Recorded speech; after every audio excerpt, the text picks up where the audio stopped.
First term कितना है जी अपना ए, ठीक है, एंड कॉमन रेशियो ये कितना है r. In that case given क्या क्या है, गिवन है x is equal to a four fourth term, y is equal to a ten, z is equal to A c, ये बातें दे रखी है, ठीक है। तो ए फोर की वैल्यू ए फोर की वैल्यू क्या आएगी ए आर क्यूब, बहुत बढ़िया। ये कितना आ जाएगा, ये कितना आ जाएगा ए आर 15, ठीक है। तो अब एक्स वाई जेड को प्रूफ करना था कि वो आपके जीपी में है, कुछ नहीं है भाई। आप देख सकते हैं यहाँ पर हम लोग क्या करेंगे, if X Y Z they are multiple ways, हम कई तरीकों से निकाल सकते हैं। X Y Z are in GP, क्या हम कह सकते हैं Y square should be equal to x Z. याद कीजिए A B C are in GP, तो B square equal to A C, ठीक है। तो ये प्रूफ कर दीजिए बस, Y square equal to x Z proof कर देंगे हम। तो वाई स्क्वायर क्या है आपका, एल एच एस उठाइए, क्या है अपना वाई स्क्वायर जो कि कितने के इक्वल है ए आर 9, इसकी पावर क्या है 2, जो कि हो जाएगा A are square sorry A square are to the power 18, ठीक है। आर एच एस उठाइए, क्या है जी अपना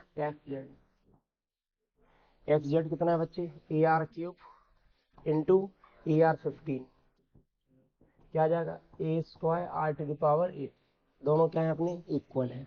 सो हम कह सकते हैं कि so y square equal to x z, hence चलिए x Y Z are in GP. तो जैसे कि अपना सीक्वेंस जो दिया है, ये तो पता नहीं कि जीपी तो है नहीं, ये वाला तो पता ही है हमको 888 888 इस तरीके से दिया गया है, ठीक है। और इनफैक्ट ये भी है कि आपका डॉट डॉट डॉट करके इसका जो nth टर्म आया होगा, जो nवा टर्म होगा, गौर से समझने ध्यान से। तो पहला टर्म में एक बार 8 है, दूसरे टर्म में 2 बार 8 है, तीसरे टर्म में 3 बार 8 है, मतलब अगर बोलो कि इसका 10वां टर्म, आप समझ रहे हो वो उसका मतलब क्या होगा, उसका मतलब 8 इंटू 8 नहीं, 8 8 8 8 कितनी बार 10 बार, ठीक है। तो इसका जो nth टर्म होगा वो कितना होगा 8 8 8 8 कितनी टाइम n टाइम्स, ये खुद n बार लिखा है, बस सही ना, ठीक है, नहीं कि 8 8 8 8, ठीक है। अच्छा, तो अब थोड़ा सा हमें इसका क्या निकालना है, हमें समीशन निकालना है, तो हम इसके समीशन का थोड़ा सा दिमाग लगाएंगे यहाँ पे एस एन टर्म्स का समीशन। लेट्स से 8 8 8 8 8 8 इस तरीके से अपना nth टर्म लिखना चाहते तो लिख दो, वरना कोई बात नहीं, आप यहाँ पर लिख दो nth टर्म ऐसा लिख सकते हो, क्योंकि ये तो पता है वैसे कि हमारे लिए मीनिंगफुल है ना वाला है नहीं, क्योंकि 8 8 8 मल्टीप्लाई में होते तो 8 की पावर n बना देते, वो तो वैसे भी आपका 8 8 8 8 इतने टाइम्स आया है, ठीक है, बहुत बड़ा नंबर बनेगा अगर n की वैल्यू थोड़ी सी ले लेंगे तो। इस टोटल समीशन को आपको फाइंड आउट करना है, ठीक है। अभी थोड़ा सा यहाँ पर दिमाग लगाएंगे, इस टोटल समीशन में कुछ हो ना हो, इसको सिंप्लीफाई करने के लिए 8 तो सबके पास है कि नहीं है, 8 तो सबके पास है। अच्छा एक सेकेंड, अगर 5 होता तो 5 भी सबके पास होता, बात सही है, 7 होता 7 भी सबके पास होता, मतलब एक कहानी है ये है सिंपल सी कि बच्चे जो भी है वो रिपीट हो रहा है बार बार, ठीक है। तो हम जो नंबर आ रहा है ना उसको सबसे पहले कुछ नहीं तो एक सिंप्लीफाई करने के लिए उसको कॉमन ले सकते हैं। ध्यान से देखिए कैसे, कम से कम पूरे समय मतलब हर एक नंबर से 8 को कॉमन ले लेंगे, इसको 8 को कॉमन लेने का मतलब क्या होता है 8 का डिवाइड कर देना, ठीक है। तो यदि 8 का डिवाइड होगा तो क्या बचेगा, यहाँ पर क्या बचेगा, बहुत बढ़िया, यहाँ पे क्या बचेगा 1 1 1। आपको ये बात सभी को समझ में आ रही होगी, ठीक है, ठीक है। चाहे आपका कितना भी बड़ा नंबर हो, मतलब 8 मान लीजिए 10 बार लिखा है तो हर बार 1 1 1 1 1 10 बार आ जाएगा, बात सही ना, ठीक है। इस तरीके से कुछ आ जाएगा nth टर्म, ठीक है, यहाँ तक तो निकाल ली कहानी। अब थोड़ा सा गौर कीजिए, अब ना अब हमारा थोड़ा सा मतलब मूवमेंट उस साइड हो गया है कि गौर से देखिए, अगर यहाँ पे 7 होता तो ये तो हमेशा बन रहा होता, सही है कि नहीं, केवल यही चेंज हो रहा होता ना भाई, 8 वाला हिस्सा ही चेंज हो रहा होता, क्योंकि यदि 5 आ रहा होता तो 5 बाहर ले लेते, ये तो बन ही रहा होता 1 11 1 1 1 इस तरीके से ये तो बन ही रहा होता, ठीक है। अच्छा जी, अब देखो जरा गौर से समझना जरा, मैं यहाँ पर क्या करता हूँ बच्चे कि जो आपका 1 है 1 इसमें थोड़ा सा यहाँ पर चेंज करने की कोशिश कर रहा हूँ मैं, यहाँ पर मैं किस साइड दिमाग लगा रहा हूँ इसको समझने की कोशिश, मैं किस साइड दिमाग लगा रहा हूँ, मैं दिमाग लगा रहा हूँ कि ये देखो 10 प्लस 1 है। कितना है? 10 प्लस 1, ठीक है। जबकि ये क्या है? 100 प्लस 11, ठीक है। वो अपनी जगह है, लेकिन 100 प्लस 11, तो 110, इसके आने वाले में क्या मिलेगा? 1000। अगर 10 को देखो, 100 को देखो, 1000 को देखो, तो वो अपने आप में क्या बनाएंगे? जीपी, क्योंकि 10 इंटू 10 100, 100 इंटू 10 1000। लेकिन थोड़ा सा यहाँ पर ये प्रॉब्लम आ रहा है कि अगर 10 से ये नंबर गेट करना है तो 1 को ऐड करना है, जबकि ये नंबर गेट करना है तो 11 को ऐड करना पड़ा है। तो हम क्या करते हैं, हम इसको थोड़ा सा दिमाग लगा के 9 का यहाँ पे मैं क्या कर देता हूँ? डिवाइड। समझ में रहा है? ये बहुत सिंप्लीफाइड हो जाएगा। 9 का डिवाइड करूंगा, 9 का क्या कर दूंगा? मल्टीप्लाई पूरे टर्म्स में। तो ये कितना बन जाएगा? 9। ये कितना बन जाएगा? 99। ये कितना बन जाएगा? 999। ऐसे ही इसका भी nth टर्म आया होगा। ठीक है बच्चे, क्या 9 को, इस 9 को क्या हम ऐसा लिख सकते हैं? 10 माइनस 1। बोलो कोई दिक्कत तो नहीं है? दूसरे वाले को 100 को 10 स्क्वायर माइनस 1, वो तो सही है क्या? ठीक है। इस 999 को 10 टू द पावर 3 माइनस 1। समझ में आया कि नहीं आया? तो क्या आप इस सीरीज से जाएंगे तो nth टर्म कैसा आएगा? 10 to the power n minus 1। की बार हमें nth टर्म लिखने की जरूरत नहीं, हम प्रॉपर टर्म की वैल्यू रख। तो ये यहाँ पर इनके बीच में प्लस है। बोलो बच्चे, ये बात सभी की सही है? दिमाग में सही चल रही है? ठीक है, अच्छे तरीके देख लीजिए मैंने क्या किया। अभी यहाँ पर देखो, ये वाला हिस्सा, ये वाला हिस्सा 8/9, बच्चे ध्यान से सुनिए। मैं सारे माइनस वालों को अलग कर देता हूँ और 10 वालों को अलग कर देता हूँ, क्योंकि वो तो एडिशन के फॉर्म में लिखे ना, सभी जोड़ के फॉर्म में लिखे। क्या फर्क पड़ता है कि 2 प्लस 3 प्लस 4 लिख दो, 4 को अपने साथ रख लो 2 के साथ, वो तो बराबर देगा सम। ठीक है, तो है तो सबका समेशन ही। मैं क्या कर सकता हूँ? क्या मैं ऐसा कर सकता हूँ? ध्यान से देखना, 10 square 10 to the power 3 dot dot लगा के 10 टू द पावर n, इसको मैं क्या कर दूं? अलग। ठीक है, और ये -1 कितनी बार आएगा? n times. कितनी बार आएगा? n times. एक बार, दो बार, तीन बार, कितनी बार? n बार। ठीक है, तो ये माइनस कॉमन लेके क्या मैं ऐसा लिख दूं? 1 plus 1 plus 1 dot dot dot कितनी टाइम? आपका n टाइम्स। बोलो बात समझ में आ रही है? n टाइम्स मतलब n बार आया है। ठीक है, सिंपल शब्दों में बताए। देखो 8/9, क्या हमारी ये जीपी है? सही है, जीपी बन गई ना। 10 टू द पावर 10 है, 10 टू द पावर 2 है, 10 टू द पावर 3 है, इस तरीके से। इसका फर्स्ट टर्म क्या है? 10, ए आ गया। ठीक है, R to the power N. ठीक है, तो सेकंड टर्म क्या है? मतलब आपका आर क्या है? 10, 10 टू द पावर, अच्छा एक सेकेंड, अब समझ जाए ध्यान से। वहां पर आपकी कितनी टर्म्स होती थी? आपकी टोटल टर्म्स का समीशन एसएन में कितना होता था आपका? भाई एसएन में एन टर्म्स का समीशन आता था, ठीक है? ठीक है, पावर कितनी लगाते थे आप? R to the power n ही। ठीक है, ध्यान रखिए मैं क्या कहना चाह रहा हूँ। मैं ये कहना चाह रहा हूँ, एपी में ये थोड़ा गड़बड़ है। एपी में समीशन में एन माइनस बनाता है, जब टर्म्स का समीशन कितना होता है आपका? एन का। जो डी के साथ आता था 2a plus N minus 1d। ध्यान रखा करें इस बात का, जब आपकी एन टर्म्स आती हैं एक कम आता है उस डी के साथ में। ठीक है, लेकिन जीपी में जितनी टर्म्स होती हैं वही पावर लग जाती है सीधी। So a are to the power कितना होता है? एन। सो यहाँ पर कितना आ जाएगा पावर में? एन। तो टोटल टर्म्स कितनी है आपकी? एन है। माइनस में क्या आ जाएगा? 1। अपॉन में क्या आ जाएगा? 10 - 1 आर -1। ठीक है, ये भैया एन, एक को जब एन बार जोड़ेंगे तो कितना आ जाएगा? एन आ जाएगा। अरे जस्ट लाइक कि 2 को 5 बार जोड़ेंगे मतलब 2 × 5। एक को 10 बार जोड़ने का मतलब 1 × 10। एक को n बार जोड़ने का मतलब 1 × n, मतलब क्या जाएगा आपका? n। तो माइनस में क्या ले देंगे? ये आएगा अपना फाइनल आंसर। थोड़ा सा सिंप्लीफाइड कर देते हैं इसको।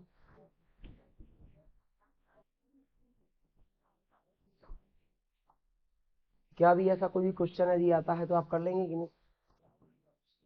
क्योंकि ये यही वाला पार्ट चेंज होगा और कुछ इसके अंदर चेंज नहीं आएगा। 8/9, यहाँ पर हम ऐसा मतलब एलसीएम भी ले सकते हैं। 10 × 10⁻n - 1 अपॉन 10 - 1 कितना जाएगा? 9 - 8। हम यहाँ तक भी छोड़ सकते हैं, ऐसा कुछ विशेष फायदा नहीं मिलेगा। सॉल्व भी कर सकते हैं, अगर सॉल्व करना चाहें तो। सॉल्व करना चाहें तो इतना सॉल्व हो सकता है, ये सुन लीजिए, इतना सॉल्व हो सकता है। क्या एलसीएम लेने पर 10 टू द पावर क्या बन जाएगा n+1 मल्टीप्लाई, और यहाँ पे क्या जाएगा माइनस का 10 माइनस का 9n, क्या जाएगा ज़्यादा से ज़्यादा 8/81 10 to the power n+1 minus 9n minus 10, बस इसके आगे जाने की जरूरत है। सही है, और आप यहाँ तक भी कर सकते हैं मेरे मुताबिक। क्लियर है कहते क्या नहीं भाई? Find the sum of the product of, find the sum of products of corresponding terms of 2 4 8 16 32। अच्छा ओके, दो यहाँ पर सीक्वेंसेस दे रखी हैं, एक तो ये सीक्वेंस वन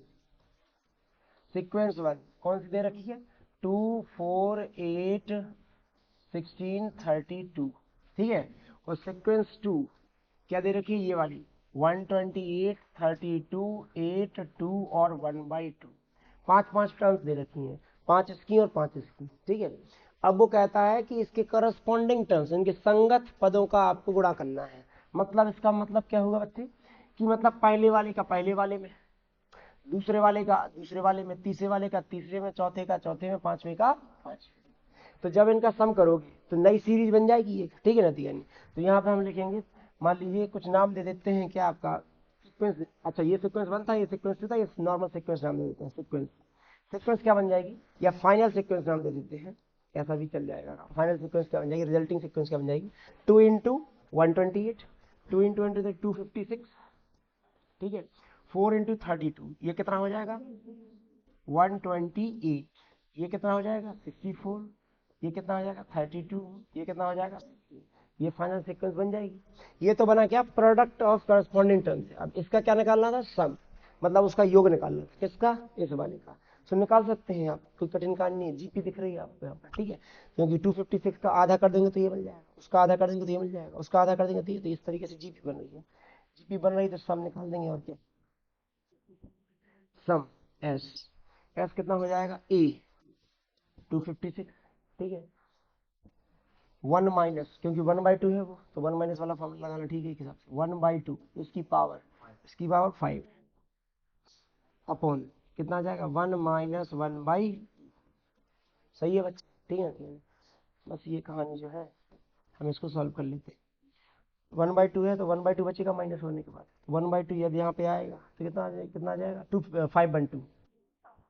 5/2, ठीक है, इंटू ये कितना हो जाएगा 1 माइनस 1/32, सही है, 32 माइनस 1 कितना आ जाएगा 31,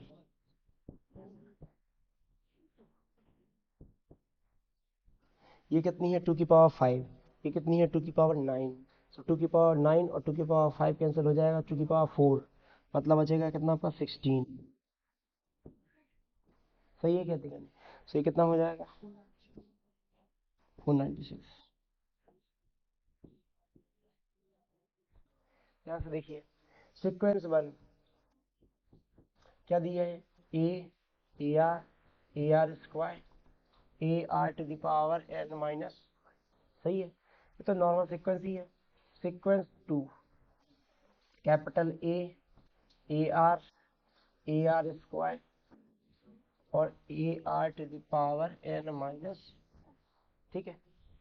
फाइनल सीक्वेंस क्या बनेगी अपनी, फाइनल सीक्वेंस क्या बन जाएगी ए इंटू कैपिटल ए बन जाएगी, ये क्या बन जाएगी ए इंटू कैपिटल ए और आर इंटू आर, सही है। मतलब मैंने ना यहाँ पर इसको 1 नहीं लिखा, कॉमा है यहाँ पर, वो सब लिख किया, इसलिए मैं इन सीरीज इसमें कॉमा नहीं लगाता हूँ, नहीं तो आप लोगों को कंफ्यूजन हो जाती है। ए R R, A R R, ये क्या बन जाएगा A R R square R, मतलब लिख सकते हैं किसी भी पैटर्न में।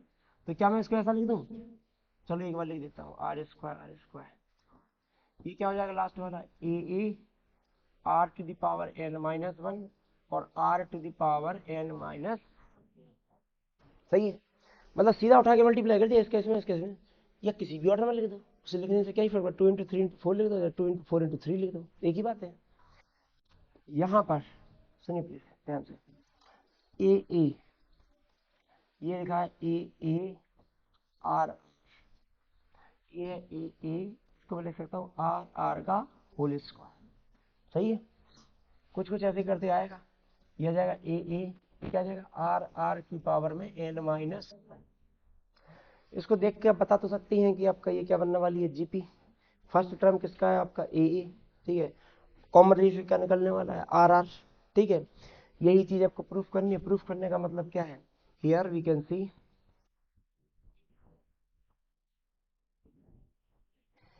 A2 upon A1, second term upon first term, a r upon a, कितना निकला है आपका आर आर आर आर, ठीक है। Third term upon second term, तीन तक ही निकालने की जरूरत है, कुछ ऐसा वो नहीं है कि हमको फिर पूरे सीरीज का ही निकाल के बताना है। ये लिख देंगे तो बच्चे ये तो कैंसिल हो जाएगा, ये भी कैंसिल होगा एक बार, क्या बचेगा R R. So final sequence is also a GP, ये भी एक प्रकार की जीपी है विथ कॉमन रेशियो, जिसका कॉमन रेशियो कितना है आपका आर आर। सही है बच्चे, ये कॉमन रेशियो अपना आर आर हो जाएगा।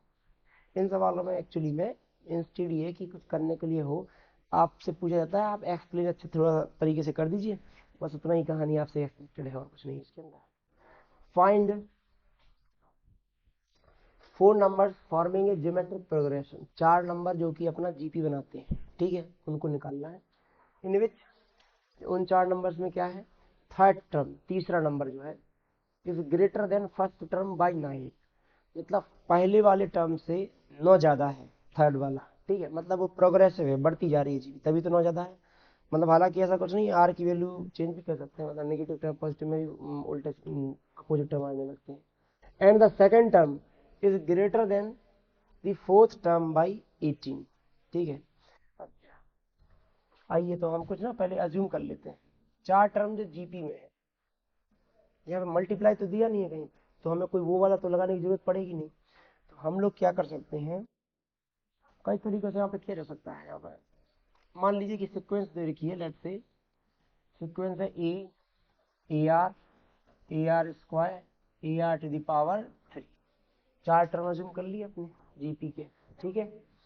जीपी के 4 टर्म अज्यूम कर लिया, पहला टर्म ये है, दूसरा, तीसरा, चौथा। हम लोग ऐसा भी कर सकते हैं A1 A2 A3 A4, फिर कंडीशन लिख ले, बाद में फिर A1 A2 की वैल्यू रख दे, ठीक है। वैसा भी करना एक ठीक तरीका रहता है क्वेश्चन को सॉल्व करने के बाद, बट इस तरीके को मैं क्यों आजमाता हूँ, में जल्दी से जल्दी हो जाएगा आपका, ठीक है, ठीक है। क्योंकि फिर उसमें A1 A2 A3 की वैल्यू रखो, इक्वेशन बनाओ, वो सब करो, यहाँ पर डायरेक्ट आएगा, लेस वेरिएबल्स रहेंगे, ठीक है। कोशिश किया करें मैथमेटिकल प्रॉब्लम्स में वेरिएबल कम से कम हो, ताकि क्या होता है कि हमारा सॉल्विंग वाला पार्ट ज़्यादा आसानी से होता है। वेरिएबल आप जितने बनाते चले जाते हैं, उनकी फाइनली वैल्यू निकालनी पड़ती है, फिर कहीं और रखनी भी पड़ती है। मैं तो अपने केसेस में कम से कम ट्राई करता हूँ इस तरीके का। चलिए खैर ठीक है। In which the third term is greater than the first term by 9, third term ये है। थर्ड टर्म मैं लिख देता हूँ शब्दों में, थर्ड टर्म और जो फर्स्ट टर्म है वो फर्स्ट टर्म से कितनी ज्यादा है आपकी 9, सही है, 9 ज्यादा है। इसका मतलब क्या हुआ, थर्ड टर्म क्या है जी अपना a are square, A R square a से कितना ज्यादा है अपना 9, सही है। और ये क्या दिया, second term is greater then by the fourth, second term fourth term से कितनी ज्यादा है जी अपना 18, 18 ज्यादा है, ठीक है। सेकंड टर्म क्या है जी अपना ए आर, और ये कितना है जी अपना फोर्थ टर्म ए आर की पावर 3, ए आर की। कुल मिला के इन दोनों की हेल्प से, भाई दो इक्वेशन है, दो वेरिएबल है, भाई आइडियली तो आपकी वैल्यू आ जानी चाहिए ए और आर, ठीक है। सवाल बनता है कि हम वैल्यू कैसे निकालना चाहते हैं, तो हम क्या कर सकते हैं, यहाँ पर कई तरीकों से यहाँ पे सॉल्व किया जा सकता है इस क्वेश्चन को भी। ए आर क्यू में आने लगेगा, ओके। अगर हम R-1 का आजमाते हैं तो वहां से भी आ सकते हैं।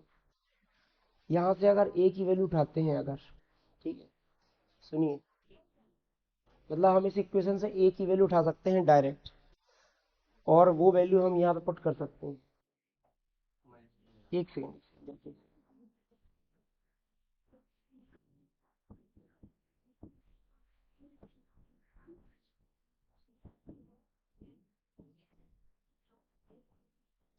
कोई दिक्कत नहीं है, सही है।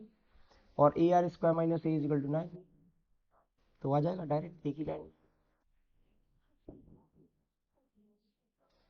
सही है ना भाई, ठीक है भाई। आपने क्या किया, मैंने ए आर को इस साइड पहुंचा दिया, -18 को क्या किया, इस साइड पहुंचा दिया, ठीक है।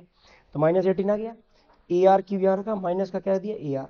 मैंने किस सिर्फ आर कॉमन लिया जानबूझ के, आ तो रहा था ए आर कॉमन, लेकिन जानबूझ के लिया ताकि मुझे दिख रहा है कि ए आर स्क्वायर माइनस ए की वैल्यू सीधी रखी जा सकती है, कितनी 9। सही है। तो मैंने क्या किया, ए आर स्क्वायर बचा रहा, माइनस का क्या बचा रहा ए, डायरेक्ट वैल्यू आ जाएगी A are square minus A equal to कितना है आपका 9, सीधा पुट वैल्यू खत्म हो जाएगी कहानी। आर की वैल्यू कितनी आई -2।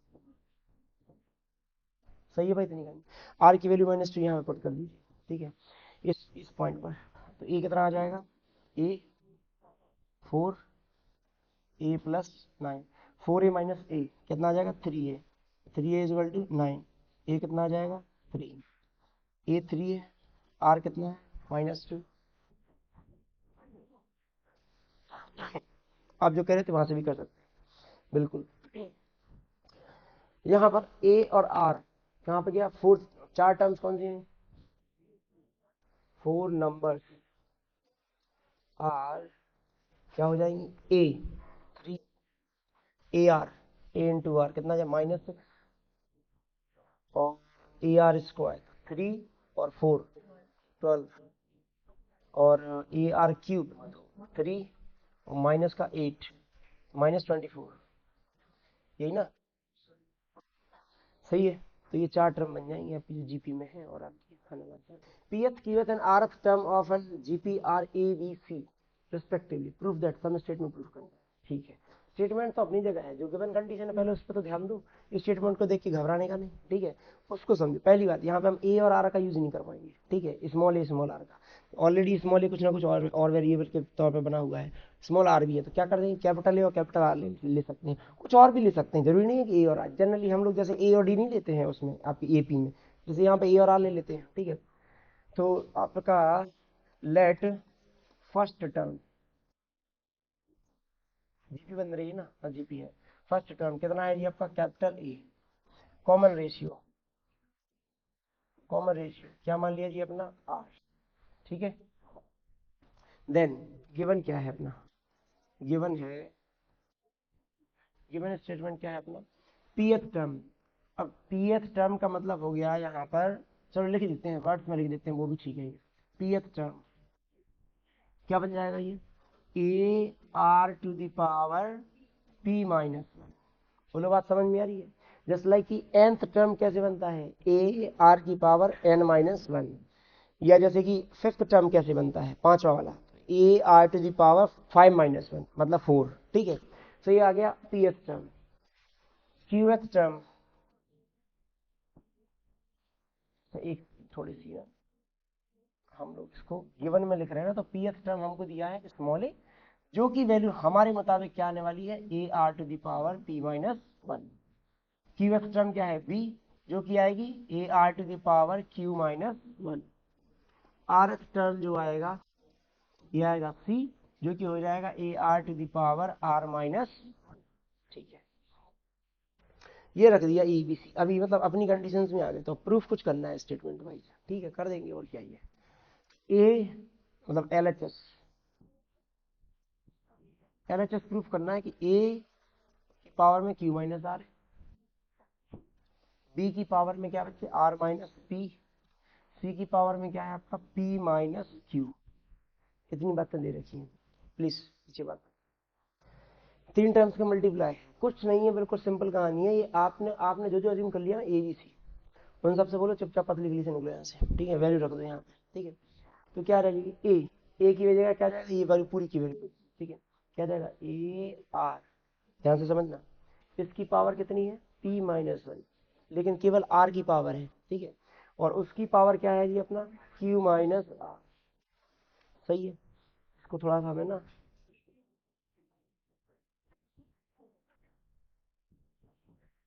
फिर से लिख रहा हूँ, ए आर की पावर पी माइनस, केवल आर की पावर है, ठीक है, और टोटल की पावर क्या है, Q minus R, multiply by A R की पावर कितना है, क्यू माइनस वन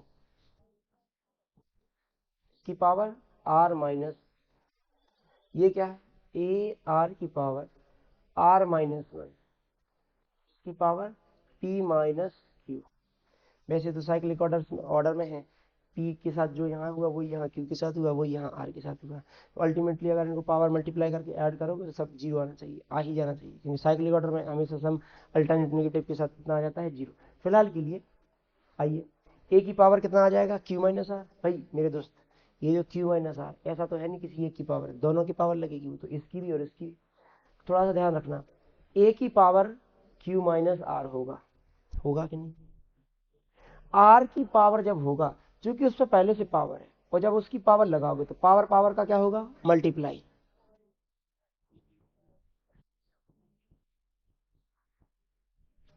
सही है बच्चे, क्लियर है, क्लियर करो इन टर्म्स को, इन चीज़ों को मैंने आपको बहुत शुरुआत से ही बताया है, पावर अंडर रूट, ये प्लस माइनस करना, पावर पावर का ऐड होना, मल्टीप्लाई होना, पावर के ऊपर पावर का आना, इनको कैसे डील करना पड़ता है, ये चीज़ें ही एक्चुअली मैं आपको सच बताऊं, टॉपिक्स नहीं होता है डिस्टर्बिंग, जितनी ये चीज़ें डिस्टर्बिंग होती हैं अधिकांशता बच्चों की। जस्ट मैं बता रहा हूँ आपको, मतलब टॉपिक में अगर आप देखो ना, खुद सोचो, इस टॉपिक में जीपी के नाम पे केवल ये हुआ बस, बाकी ये क्या आप जीपी के लिए कर रहे हैं क्या, ये तो जस्ट मैथमेटिकल कैलकुलेशन है, क्यों, और ये आया है आपने पुरानी क्लास से, पावर के ऊपर पावर करना, मल्टीप्लाई करना, या ये सब वगैरह कहानी, केवल आपने इस चैप्टर ने इस क्वेश्चन में कितना कंट्रीब्यूशन किया, केवल इतना सा।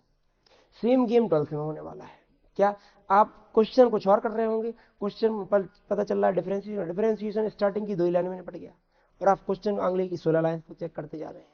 कारण ये है क्योंकि वो क्वेश्चन में आपकी पुरानी क्लासेस की ट्रिग्नोमेट्री लग रही है, या अर्थमेटिक्स लग रही है, कुछ ना कुछ अलजेब्रा लग रही है, और आप सॉल्व करते जा रहे हैं। उस हिस्से का तो बहुत ही छोटा कंट्रीब्यूशन होता है, हमेशा आप पाइएगा, देख लीजिएगा, हमेशा के लिए ऐसे ही होता है। इसीलिए तो मैथमेटिक्स, मतलब मैथमेटिक्स और बाकी विषयों में डिफरेंस है। जैसे अभी आप हिंदी पढ़ रहे हो, मतलब या कोई भी इंग्लिश है या हिंदी है, कोई भी इस टाइप का सब्जेक्ट है, या एसएसटी भी है इस टाइप का, आर, इन सब्जेक्ट में क्या है ना कि अगर आपने पिछला वाला उतने ध्यान से नहीं भी पढ़ा ना, तो करंट वाला आप पढ़ सकते हो, ठीक है, करंट वाले का पिछले वाले से इतना खास नाता भी नहीं है, ठीक है, मतलब 9th की एसएसटी अगर आपने नहीं पढ़ी तो कोई ये नहीं बोलेगा कि 10th की एसएसटी में आपको बहुत समस्या आएगी, 9th की एसएसटी नहीं पढ़ के आए आप, कि भाई 9th की डेट्स आपको याद आनी चाहिए 10th में जो आपने मतलब पढ़ रहे हैं उसमें। लेकिन जैसे 9th में आपने इंग्लिश ग्रामर पढ़ रहे हैं या इंग्लिश टेक्स्ट बुक पढ़ रहे हैं, तो 9th की इंग्लिश टेक्स्ट बुक का कहीं पे भी रिलेशन है 10th की इंग्लिश टेक्स्ट बुक से, ग्रामेटिकल पोर्शन बहुत समझ में आती है फिर भी, लेकिन टेक्स्ट बुक का जो मेन बड़ा पोर्शन है वो तो कोई लेना ही नहीं रख रहा है। लेकिन ऐसा गेम किस में नहीं होता है, ऐसा गेम ना तो साइंस में होता है ना मैथ में, मैथ में तो बिल्कुल भी नहीं होता है। साइंस में थोड़ा फिर भी मान लीजिए कि आपके मान सकते हैं, लेकिन मैथ में ऐसा होता ही नहीं है, क्योंकि मैथ में तो रिलेशन बने ही रहते हैं, पुरानी क्लासेस से आप हमेशा ड्राइव करके आते हैं कुछ ना कुछ चीजों को, ठीक है, यही कारण है कि थोड़ा सा इसीलिए ध्यान देने की जरूरत पड़ती है आपको, ठीक है। चलिए देखो, अब थोड़ा सा यहाँ पे काम करते हैं ना, यहाँ पर 2 ही टाइप के बेस चल रहे हैं, बेस मतलब 2 ही टाइप के आधार चल रहे हैं, ए है और एक क्या है, आर। तो ए वालों को अलग कर देंगे और आर वालों को अलग कर देंगे, इसका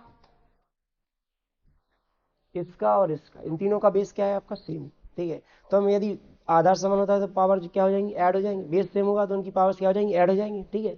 ऐड हो जाएंगे तो कितना आ जाएगा बच्चे, यहाँ पर ए की पावर कितना आ जाएगा, Q minus R plus R minus P plus P minus Q, एक ही ब्रैकेट में लिख देंगे, ठीक है, मल्टीप्लाई बाई आर की पावर में,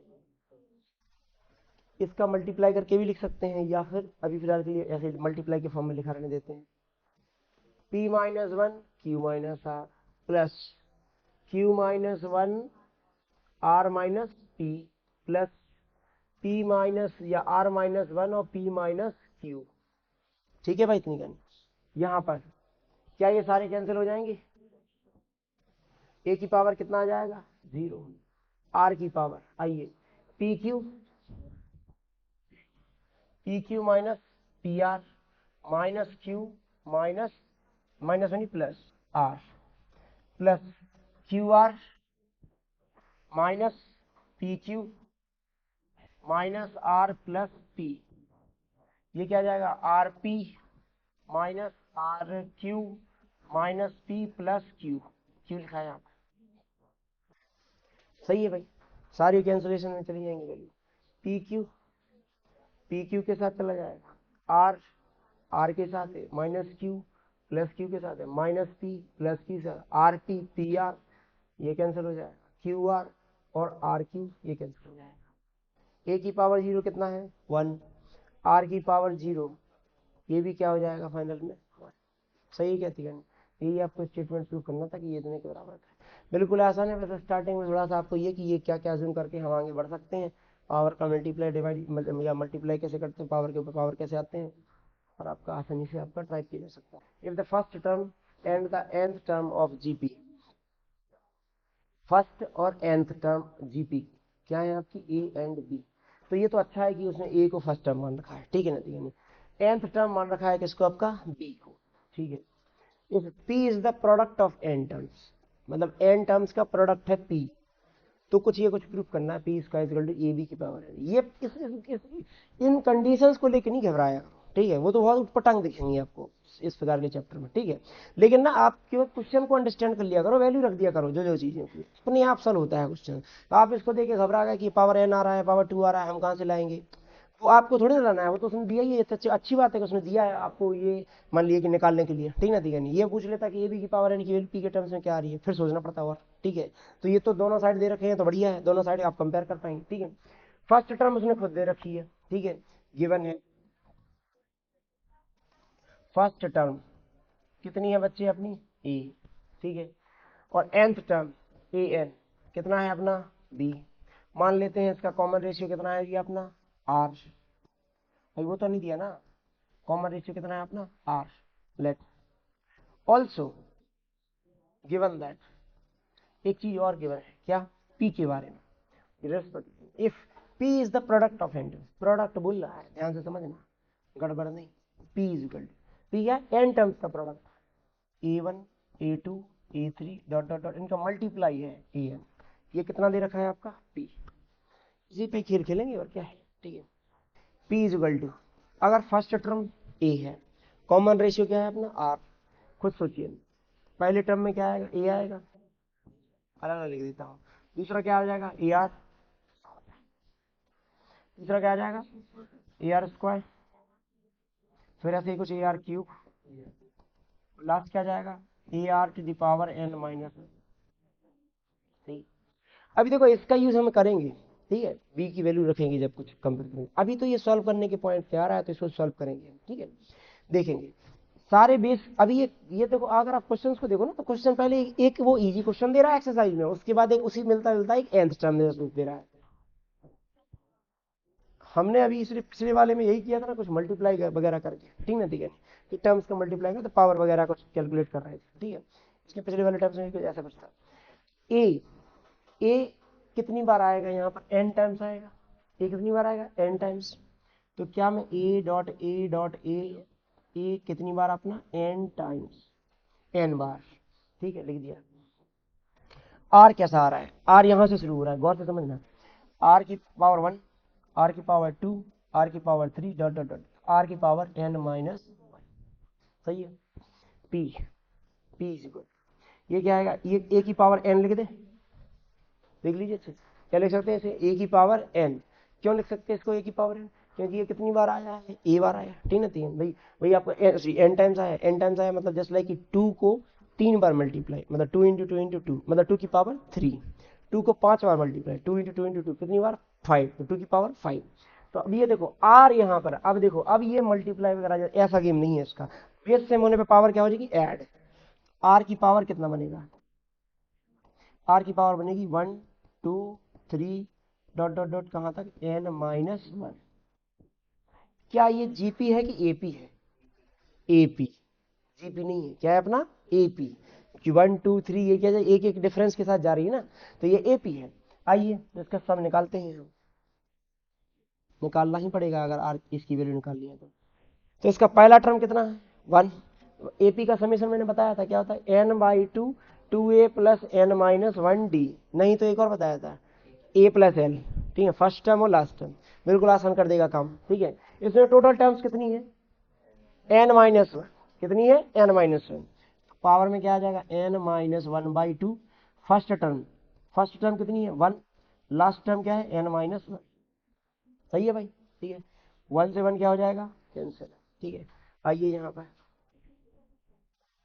p कितना है a to the power n r to the power n-1/2 into में क्या आ जाएगा, यही आ जाएगा।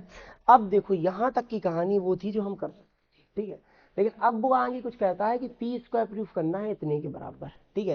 इसका मतलब क्या है, इसका मतलब पहली बात तो ये है कि वो बी की वैल्यू चाहता है आपसे कि बी आप कहीं से इंट्रोड्यूस करवाओ यहाँ पर, ठीक है। बी को क्या लिख सकते हैं, बी क्या था nth टर्म था, बी nth टर्म का क्या लिख सकते हैं A are to the power n-1, सही है, ये लिख सकते हैं। हम ऐसा भी कर सकते हैं, बहुत सिंपल चीज, क्या कि हम इस b को इसके RHS में रख दीजिए, b को क्या रख दीजिए RHS में, क्योंकि p की वैल्यू तो अपने पास आ गई ना कंपेयर करने के लिए कि क्या आएगी, ठीक है। b को यदि हम RHS में रख देंगे तो RHS क्या है अपना a b to the power n, ठीक है, a b क्या है आपका a r to the power n-1, इस टोटल की पावर कितना है n, सही है बच्चे। आइए थोड़ा सा सॉल्व करते हैं इसको, ये कितना हो जाएगा, ये हो जाएगा ए square are to the power n-1, इसकी पावर क्या है n, क्या मैं इसको ऐसा लिख सकता हूँ a की पावर 2n, मल्टीप्लाई होगा 2n, ठीक है, और r की पावर n इंटू n-, यहीं तक हो सकता है, हमने बना लिया इक्वेशन, ठीक है। सेम गेम हमने क्या सॉल्व किया LHS का, क्योंकि अपने पास a और r के टर्म्स में आ रहा है ना, बिल्कुल सिंपल कर रहे हैं इसको। LHS क्या है आपका पी स्क्वायर है LHS, अपने पास p है पहले से बना हुआ, तो क्या करेंगे a n r की पावर n-1/2, इसकी पावर 2, तो अगर पावर 2 लगेगी तो पावर के ऊपर पावर है तो क्या हो जाएगी मल्टीप्लाई आ जाएगी, तो क्या आ जाएगी a की पावर 2n, सही है कहते कहने, और ये क्या आ जाएगा r की पावर 2 से 2 क्या आ जाएगा कैंसिल, क्या बचेगा r की पावर n-1, क्वेश्चन नंबर 3, और 2 और 3 को अगर आप देखें तो दोनों क्या है आपके सेम, ठीक है। तो LHS इक्वल टू क्या आ जाएगा जी अपना RHS। आप यहाँ पर दूसरे तरीकों से भी कर सकते हैं, अगर आप मतलब ये तरीके का दिमाग लगाएं तो, कि यहाँ तक आ गए, ठीक है, या यहाँ पर भी आ गए, और यहाँ पर करने पी स्क्वायर को करने के बाद आप क्या करो, मतलब इसको a की पावर 2n को a की पावर n और a की पावर n लिखो, ठीक है, और a की पावर n को r के साथ ले लो, ठीक है ना, r की पावर टोटल बना दो, तो r की पावर n-1 की पावर n बन जाएगा, तो a r की पावर जगह आप लिख सकते हैं कितना अपना b, a की पावर n और b की पावर n बन जाएगा, सो a b की पावर n वहां से भी ला सकते हैं, मतलब वो एक तरीका खुद बनाने का है, ये सिंपलर वन है कि आपने सीधा सीधा कंपेयर करके वैल्यू निकाल दिया, ठीक है।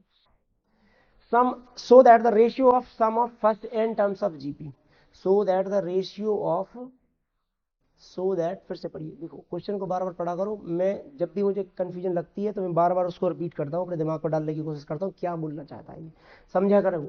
सो दैट द रेशियो ऑफ, अच्छा रेशियो निकालना है किसका, sum of first n terms of GP, n terms of GP का सम 2 किसके साथ, sum of terms from n+1 to 2nth term is this, अच्छा ओके, तो ये पता है क्या चाहता है, प्रूफ क्या करवाना चाहता है, ये चाहता है कि शुरुआत की सम जो है एक से लेके कहां तक nth टर्म का, एक से लेके कहां तक nth टर्म का,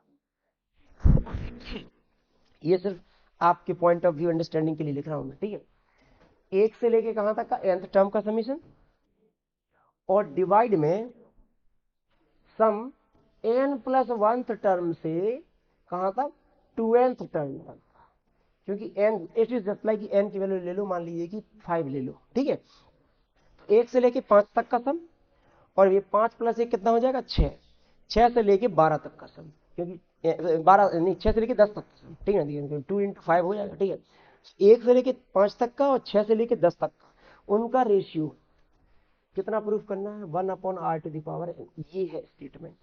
पहले तो आप स्टेटमेंट को समझो, ठीक है, एन अगर कंफ्यूजन बना करे ना तो एन को कुछ ले लिया करो, अज्यूम कर लिया करो इस टाइप की चीज, टाइप की केसेस में n ले लिया लेट से 5, पहली 5 टर्म्स का, ठीक है, वो हो जाएंगे 1 से लेके 5 तक की, ठीक है। और अगली 5 ही होंगी ये, क्योंकि 6 से लेके कहाँ तक जाएंगी 10 तक, ठीक है, क्योंकि ये 5 रखो तो 5 + 1 क्या आ जाएगा 6, 6th टर्म से लेके कहाँ तक आपका 2nth टर्म, मतलब क्या जाएगा 2 × 5 मतलब 10th टर्म, ठीक है, ये निकालना। आइए, कुछ नहीं है, छोटा सा गेम है, हम लोग खेलेंगे यहाँ पर। लेट फर्स्ट टर्म, पहला टर्म क्या मान लिया जी अपना ए, और अपना कॉमन रेशियो कितना मान लिया अपना आर, ठीक है। तो यही रेशियो, यही सीधा रेशियो की कहानी, रेशियो भी बना सकते हैं वरना एक एक करके भी कर सकते हैं। एस 1 से लेके कहां तक आपका n टर्म, एस एन क्या होगा वो तो हमको आता ही है पहले से, क्या है A r to the power n - 1 upon r - 1, वो तो सबको पता है, ठीक है। अब हमें एक्चुअली में हमको एस एन नहीं n+1 से 2nth की निकालनी है, ये वाली, ठीक है। यदि ये निकालनी है तो पहले एस एन समेशन वाला निकाल लेते हैं, क्या बनती है वो सीरीज। वो सीरीज बनेगी n+1 टर्म, सही है, plus n+2th term dot dot dot कहाँ तक जाएगी n+n, क्योंकि n+n तभी तो बनेगा 2n, ठीक है। तो 2n तक जाना है आपको, ये बनानी है। अब खुद सोचो, जिस एपी में, मतलब वो तो एपी तो चलती जा रही है ना, जिस एपी में फर्स्ट टर्म ए था और आपका कॉमन रेशियो क्या था अपना आर, तो उसका बताइए an+1 टर्म क्या होगा। आसान है, आप दे सकते हैं मेरे को जवाब। जस्ट लाइक कि थर्ड टर्म क्या होता है AR², एक कम कर देते हैं, तो n+1 टर्म क्या होगा AR⁻n+1 - 1, सही है, plus R⁻n+2 - 1, dot dot dot करके कहां तक जाएंगे AR⁻2n - 1, सही है बच्चे, ठीक है। ध्यान से देखना, ए क्या मैं ए पूरे लोगों से कॉमन ले लूं, कोई दिक्कत नहीं है, सबके पास आया। आर की पावर क्या बन जाएगा n, ठीक है, ये क्या बन जाएगा R⁻n+1, ये क्या बन जाएगा R⁻n+2, अगला वाला आएगा, ये क्या आएगा R⁻n2n-, ये तो वही रह जाएगा, ठीक है। आओ यहाँ इसी को निकाल लो, बाकी तो डिवाइड ही करना है सीधा। तो ये कितना बन जाएगा, ये बन जाएगा a, क्या हम इसमें से कॉमन ले सकते हैं फिर से R⁻n, क्योंकि R⁻n इसके पास है, इसके पास है, सबके पास है, तो R⁻n यदि हम कॉमन लेते हैं तो क्या बचेगा यहाँ पर 1 1, यहाँ पर क्या बचेगा R⁻1, अगले में R⁻2, बताइए लास्ट वाले में क्या बचेगा R⁻n - 1, क्योंकि ये ऐसा तो लिखा है 2n को लिखा है n+n - 1, n पावर आगे बाहर, तो क्या बचेगी n - 1। क्या ये जीती है अंदर वाली, इसका फर्स्ट टर्म क्या है अपना a, कॉमन रेशियो क्या है r, तो r की पावर टोटल टर्म्स कितनी है उसमें n, दिख रहा है कि नहीं दिख रहा है, टोटल टर्म्स उसमें कितनी है अपनी n टर्म्स है, क्योंकि यहां से शुरू हुई ना जीती, एक से लेके ये दूसरी टर्म है, तीसरी टर्म है, ये तो n टर्म है, टोटल टर्म्स कितनी है n, r की पावर n - 1 अपॉन कितना आ जाएगा r - 1, सही है भाई, इतनी कहनी खत्म हो गया, आंसर आ गया आपका, डिवाइड कर दो सारी कैंसिल हो जाएगी। इक्वेशन नंबर तो था ही नहीं, तो फिर हम क्या करते हैं 2, इसको बना लेते हैं कितना अपना 1, ठीक है, तो कितना आ जाएगा S1 to nth upon Sn+1 से लेकर कहाँ तक आपका 2n तक का, ये क्या है AR⁻n - 1 R - 1 अपॉन में क्या आ जाएगा AR⁻n R⁻n - 1 अपॉन में क्या आ जाएगा R-, बोलो यहाँ पे तो सब कुछ ही कैंसिल हो गया भाई, 3 3 क्या बचेगा 1/r⁻, यही आपको प्रूफ करना है 1/r⁻, सही है कहती है। देखो ऐसे क्वेश्चन आप एक्सपेक्ट कीजिए अपने टेस्ट में, ठीक है, अच्छे क्वेश्चन रहेंगे, क्वेश्चन में दम नहीं होगा, बात पता है क्या होगी, आप अंडरस्टैंड कैसे कर रहे हैं क्वेश्चन को। आप यहाँ पर देखो आपके पास 2 ही फॉर्मूले चल रहे हैं, nth टर्म का और समेशन का, कुछ और चल रहा है बताइए आप, कुछ और फॉर्मूला आप यूज ही नहीं कर रहे हैं, फॉर्मूला अपने पास 2 ही है, ऐसा नहीं रहेगा कि हम आपसे ये करें कि नया फॉर्मूला यूज करके बताओ जो आपने किया ही नहीं, बात होगी कि आप क्वेश्चन को कैसे अंडरस्टैंड कर रहे हैं। ठीक है, क्वेश्चन अंडरस्टैंडिंग वाले ये आपके बोर्ड पॉइंट ऑफ व्यू से वाले क्वेश्चन, मतलब आपके एग्जाम पॉइंट ऑफ व्यू वाले क्वेश्चन है, और आपके आते हैं इस प्रकार के क्वेश्चन। ऐसा ना समझें कि ये कठिन कैटेगरी के क्वेश्चन है, कठिन नहीं है, मॉडरेट कैटेगरी है, बिल्कुल इजी तो नहीं कहूँगा लेकिन मॉडरेट है, क्योंकि आपको थोड़ा सा कैलकुलेशन पॉइंट ऑफ व्यू से करना पड़ेगा आपको। सही है, इसके बाद अपना नेक्स्ट इसमें देखते हैं। लंबाई किसकी है, कितनी है, L।